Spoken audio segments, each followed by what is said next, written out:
Hi, the Juice Man 3941. I'm playing a little Destiny 2 here, a game that's been my go-to game for a while. Got the volume hopefully turned down enough to where this is easy uh, that you can hear me talk and the game doesn't interrupt anything. Getting a little loot crate there. Nothing wrong with that.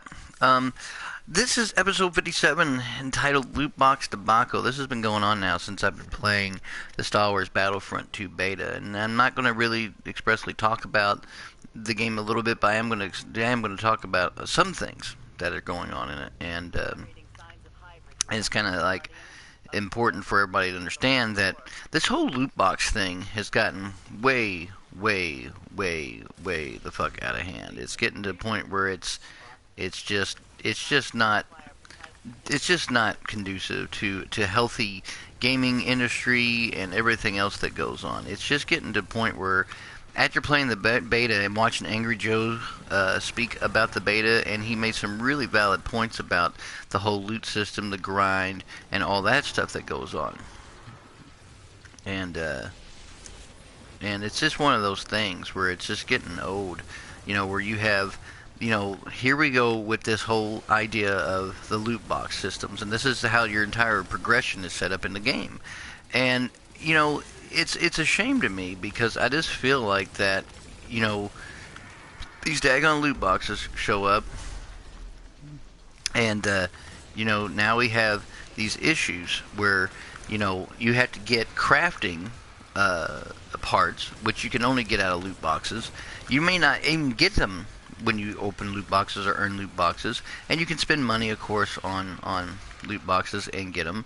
But at the same time, it's a shame that this is turned into this where, because if you don't get crafting parts, and the most you can get right now in the beta is about 20.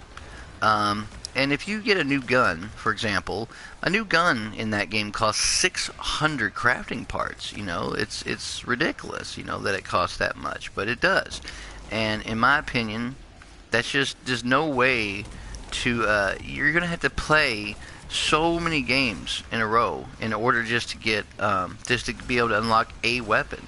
And the ones that have attachments, it's going to be a total of 900 crafting parts. But if you're only getting 10 or 20 at a time out of a box, and let's say there's no guarantee you're going to get that. Let's say you get 10 crafting parts every 6 boxes or something. You're going to be playing the game for this insane amount of time. Like, it's a ridiculous amount of time that you're going to be playing the game. It's absolutely ridiculous. And it's a real shame that that's how the game is being set up, but that's how it is. So they're going to arbitrarily make you grind for, days, weeks, however long it is. And it's a shame because it's like, why do we have to sit here and grind and play, you know, let's say, 6, 700, 800 matches, just to get things, just to have the ability to get a new weapon. Why can't whatever happened to the progression? This is DICE. Why didn't you ever have why didn't y'all ever have, like you do in Battlefield? You rank up, you unlock perks, you unlock weapons, you do all that. Whatever happened to that? See, this whole arbitrary grind thing in loot boxes is ridiculous, right? Now, Destiny has, grinding and all this other stuff, but you don't necessarily, and yes, you earn like engrams, which is similar to, with the RNG, it's very similar to definitely similar to that whole concept of, of loot systems, but you don't, it's done in a way that's not conducive to your progression. I've gotten exotic engrams out of heroic events, I've gotten purples from that stuff. The only thing that's kind of sad about Destiny 2 in a way, and this is just a thing that I've been thinking about, is the fact that Destiny 2 no longer has strike-based loot. So like you can still get the same loot out of a strike as you could if as you could anything else, and so that's the only kind of disappointment, but at least nothing is tied to your progression. With Battlefront making that, this is EA and DICE's way of saying, okay, here's what we're doing. You could just come into the game brand new when it comes out and spend $10, $15 and buy these better loot boxes and call it a day, and just do that. And and that to me is where the game just really just does not work for me. I'm like, that is a bunch of garbage. That's exactly what's happening, and it's a shame because it shouldn't be that way. It just should not be that way. I find that to be absolutely unacceptable, that people can just pay to win. And loot boxes are not, it's not like they haven't been around for a while, because they have. We've had loot crates and stuff like this, but in single player games, like Borderlands, you technically have those things, but at the same time, it just shouldn't be that way. Like in our multiplayer games. And now that this is a trend, you're going to spend $60 on Battlefront, and then you're going to spend, more. See, I just got a legendary just like that. And you're going to spend more money on loot boxes and other things. So you're, just because you paid $60 for an entry fee to a game is essentially what you're doing. It's a ridiculous thing. Shadow Mordor, War of Mordor, the new Shadow of War, Lord of the Rings, has these loot crate systems, and people say, well, it's only single player, so it's not that big of a deal. But there is this weird multiplayer aspect where you can raid other people's bases and get different items and things. So I disagree with that. I think their idea, and they have these microtransactions, you can buy loot. There's going to be this arbitrary long grind in that game. I don't care how good the game is. The game looks good. It probably is a lot of fun to play, but there's going to be people who spend real money and get what they really want out of it, and it's just getting out of hand. This is a very dangerous practice that we are in right now, where we are relying on these loot crate systems now as this incentive. It's in Call of Duty, it's in the new Star Wars Battlefront 2, and Battlefront 2 being the worst of the bunch, because the cardinal sin of that is, the fact that these loot crates are tied to your progression.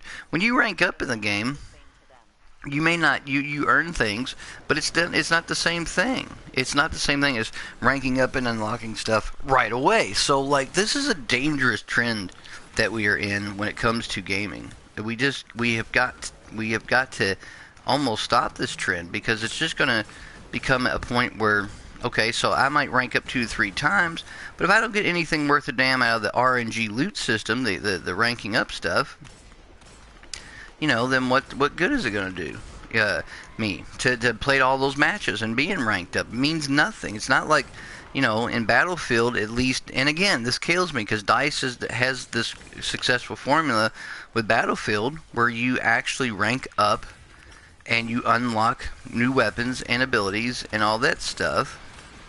And it just makes no sense to me that they would do that. And it's just really a pain to me. I just don't get it. I don't understand why they did it that way, why the progression. I've played the game. I find the game to be aesthetically pleasing. It plays well. I like the fact they put classes in it. I like the fact there's going to be a single player. I'm glad there's offline modes. All the stuff that the first game needed, didn't have. Don't know why it didn't. And, I like that aspect of the game, but that's all. That's all well and said. But where the real fun is at is going to be a multiplayer, and to tie that completely to loot boxes and progression, and you might get some crafting parts, you may not, and you get these parts, and you're just like, great. What if I don't get any, I can't unlock weapons.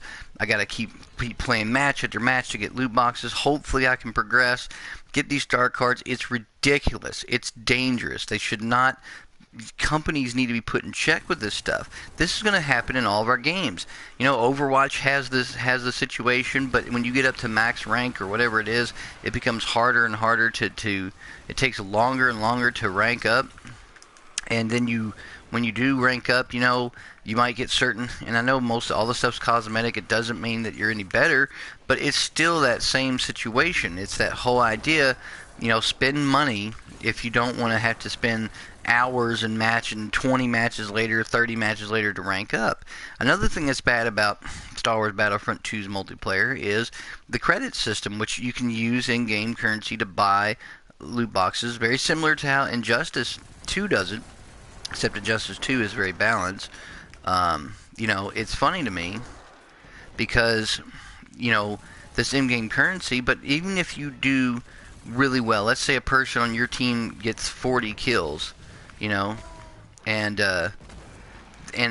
that's fine and all, and you only get like 2 kills, you get the same amount of credits, 180 credits or 150 credits or whatever it is, and then if you do poorly, you could put the controller down and not do anything and get the same amount of in-game credits to allow you to buy this currency.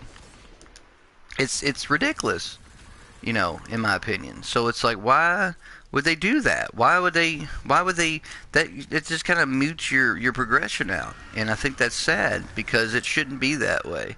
But that's how it is. And that's a dangerous slippery slope, because with the grind on that game is going to be so long to get everything, you're going to get frustrated if you don't like some of the weapons, and you're going to spend your real money. You just spent $63.59 with the tax, and now you're going to spend, every week you might spend $5 or $6, and next thing you know, you're spending all this money.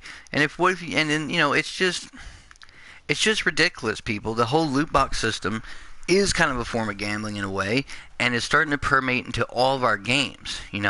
It's not just about microtransactions anymore. It's literally about their way of halting your progression.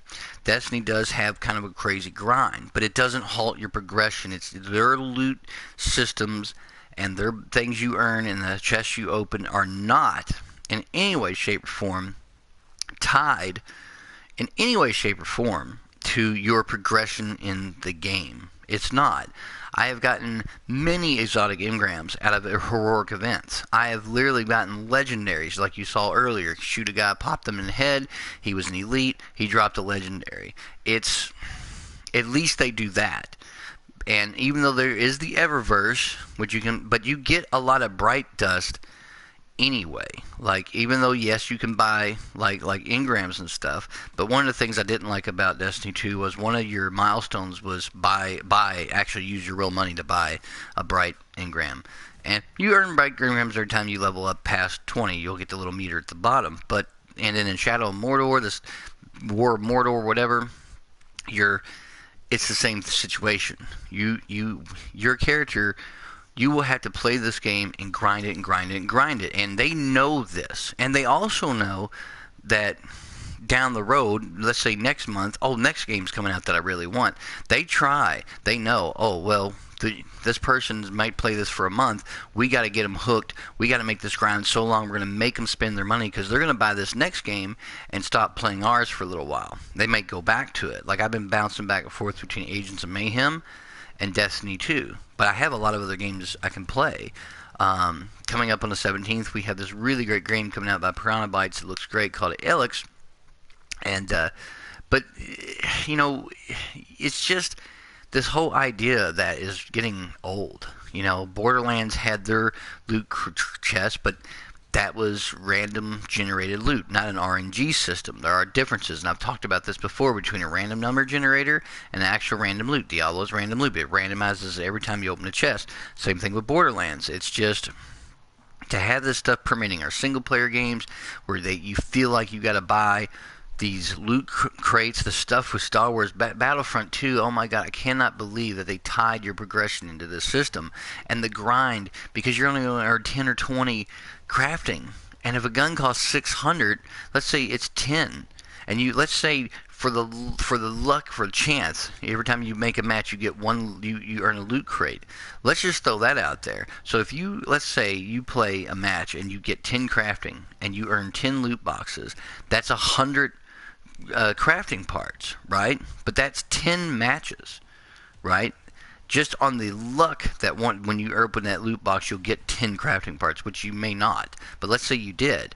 Do the math, people. That's 10 matches, and you earn a loot box every match, right? And then you get a 10 crafting parts. So that's 10 matches. That gives you 100. If you need 60, That's 60 matches to get the arbitrary 600 to craft that point. That's 60 matches. That's like easily 5, 6, 7 hours of you doing that to unlock one weapon. But if you want to really cool, like, loot boxes, you can spend $2, $3.99, $2.99, and you'll probably get it a lot faster. You might get 100 crafting parts. You might that's how it's tied into it. They want your fucking money. It's ridiculous. This needs to stop. This is going to become more pervasive in our games as it continues, and it's just absolutely, positively ridiculous that this is happening, and I find it very, disturbing. That we are in this position where now these loot crate systems and stuff are there, and they're permeating our games, our single player games. They're tying our progression into that, and like we've got to pay essentially to progress. That's not how it works. And they know this. This is their way to get more money out of you. And it's a terrible, terrible practice. Battlefront 2 should be like any other multiplayer game, like Battlefield.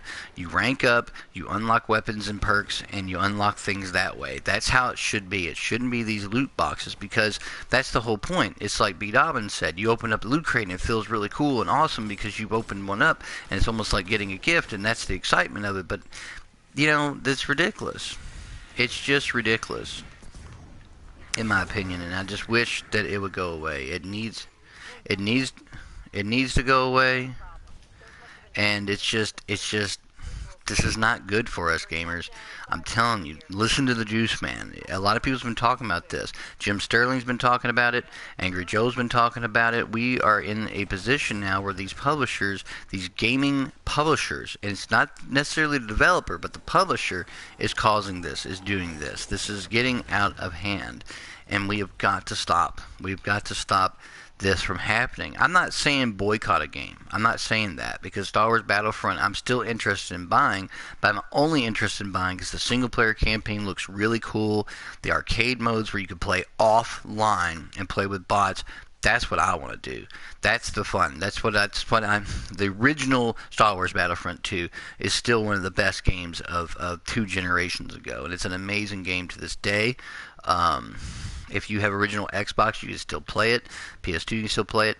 It's a great game. I suggest checking it out. But I'm telling you, this whole loot box system, where they are slowly putting these arbitrary, incredible long grinds, where you're going to be playing. You'd have to play the game for weeks, if not months, to get everything you want unlocked. Where the old days, you didn't have to do that. You didn't. It's not a good thing, gamers. It's not a good thing. Well, that's the Lootbox debacle. You can check out my channel, JuiceMan3941, the Gaming Roundtable. Please subscribe to my channel. Please hit that like button. And as always, gamers, good gaming.